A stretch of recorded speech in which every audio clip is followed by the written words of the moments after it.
The intertwining saga of Hollywood and organized crime spans decades, with the two forging a complex relationship. While Tinseltown thrives on producing mafia-centric films and glorifying tough guy characters, rumors persist of deeper ties between the industry and the underworld. With celebrities wielding influence and affluence, it's not surprising that organized crime seeks a slice of the spotlight. This is the untold tale of 5 Hollywood luminaries and their alleged associations with the underworld. Number 5. Frank Sinatra. Let's dive into one of Hollywood's most notorious figures in the mob scene, shall we?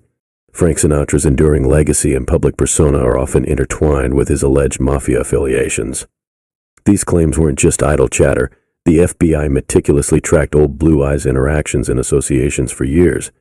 Sinatra cultivated relationships with numerous prominent mob figures, notably Sam Giancana, the reputed leader of the Chicago Mafia. Throughout his life, Sinatra's alleged ties to the mob were widely known in Hollywood and beyond. The character Johnny Fontaine in The Godfather is often speculated to be inspired by Sinatra, particularly in his plea to Don Corleone for assistance in landing a film role.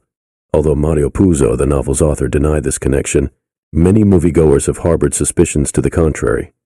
Sinatra vehemently denied any association with unsavory characters for years, sometimes turning the accusations to his advantage by framing them as manifestations of anti-Italian bias.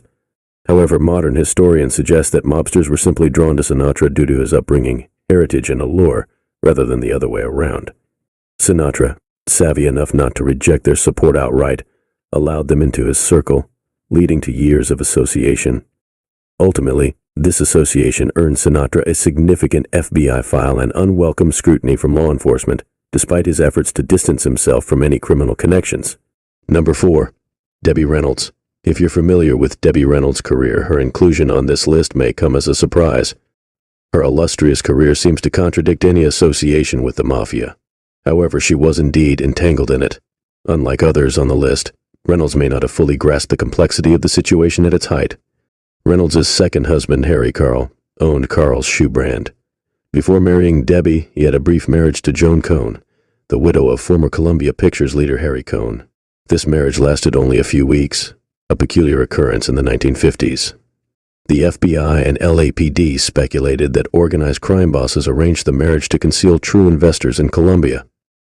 Carl's role was to marry Joan, gain control of the Cohn estate, and pay back the mob discreetly. In 1960, after Carl's marriage to Joan ended, he wedded Reynolds, seemingly out of love. However, secrecy surrounded their relationship. Following their marriage, Carl transferred the deed of a Los Angeles mansion to Sidney Korshak, a powerful attorney reputed to have ties to organized crime.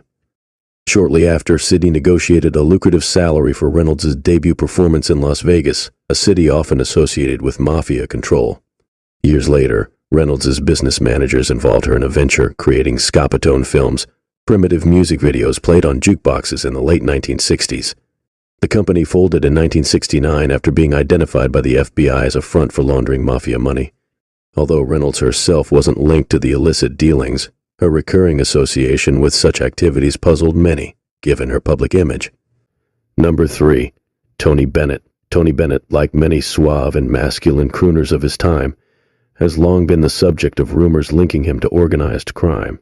His associations with figures such as Frank Sinatra and his extensive career in Las Vegas during the era of mob-funded development and casino interests further fuel these speculations. Even Bennett's own biographer, David Evanier, delved into these rumors, offering insights into the singer's upbringing and alleged ties to organized crime. According to Evanier, Bennett purportedly received financial backing from mob sources early in his career, positioning him as an associate of organized crime for many years.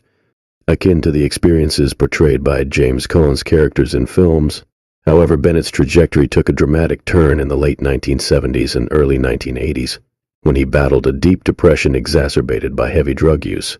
During this vulnerable period, Bennett reportedly became involved with a woman known to be the girlfriend of mafioso Anthony Spilotro.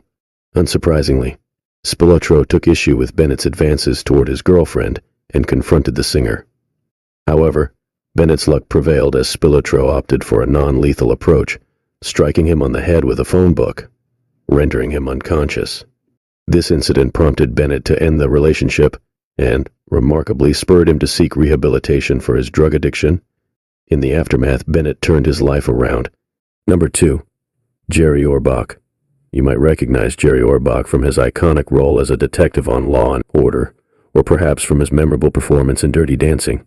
However, his entertainment career spans back to the 1950s, and rumors of his connections to the mob surfaced not long after his rise to fame.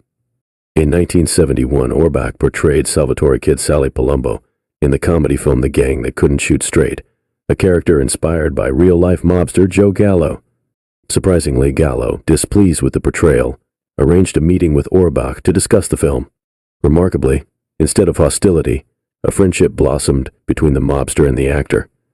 Tragically, less than a year later, Gallo was murdered while dining at Umberto's Clam House in New York City's Little Italy. Orbach and his wife had spent time with Gallo earlier that evening, even attending a Don Rickles comedy set together. Some rumors suggest that Orbach may have been present at the final dinner, potentially making him a crucial witness to the killing. However, Orbach never cooperated with the police and remained silent about Gallo for the rest of his life. When Orbach passed away in 2004, any alleged mafia secrets he possessed went with him to the grave, leaving behind speculation and intrigue surrounding his enigmatic connection to the underworld. Number 1. Marilyn Monroe. Marilyn Monroe remains an enduring symbol of beauty and allure, yet her career's tragic descent into darkness casts a somber shadow. While official accounts attribute her death to a self-administered barbiturate overdose in August 1962, persistent skeptics suggest a more sinister explanation for her untimely demise. The narrative takes a curious turn with actor Gianni Russo, known for his role as Carlo in The Godfather, and his alleged ties to organized crime, having worked for mobster Frank Costello in his youth. Russo later claimed to have heard murmurs within mob circles, suggesting that Monroe met her demise at the hands of shadowy mafia enforcers. According to this speculative tale, Monroe became entangled in a web orchestrated by mafia figures who sought to exploit her connections to John F. Kennedy and his brother Robert Kennedy for political leverage. Allegedly weary of mafia interference in her life, Monroe purportedly contemplated exposing their machinations before her sudden demise. The controversy deepens with claims of Monroe's apartment being bugged, with both mafia bosses and American intelligence operatives purportedly eavesdropping on her conversations.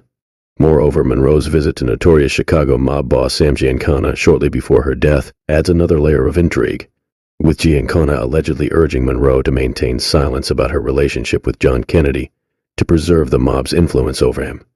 The circumstances surrounding Monroe's demise remain shrouded in uncertainty and speculation, leaving a lingering sense of mystery and intrigue surrounding the iconic star's tragic end.